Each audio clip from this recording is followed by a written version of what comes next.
High in the air above Kachin State, not far from the Chinese border, a helicopter gunship fires on the ground below.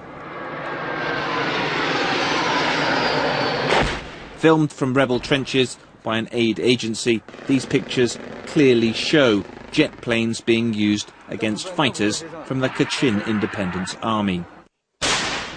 It's part of a marked escalation in an 18-month-long conflict that's displaced more than 75,000 people.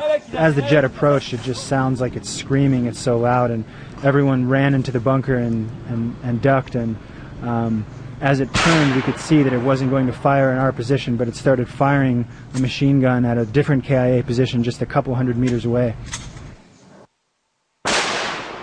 This fresh fighting poses the question that's at the very heart of Burma's reform process. It's whether the president has the support of the army in his efforts to start peace talks and introduce further reforms.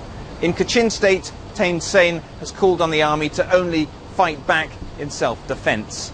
It's clear from the events of the last week that they're doing much more than that.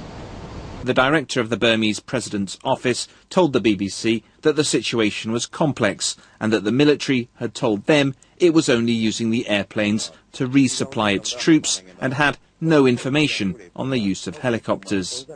For human rights campaigners, the war in Kachin is further evidence that the world has been hasty in lifting sanctions and embracing Burma's leaders. All the hubris and optimism that we're hearing from parts of the international community about the reformers around President Thein Sein face a real reality test when we look at places like Kachin State, where it seems that the army is still very much in control of the political agenda, continuing to shut out humanitarians and continuing to violate human rights.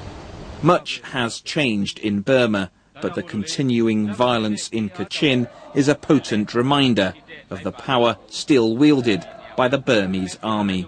Jonah Fisher, BBC News, Bangkok.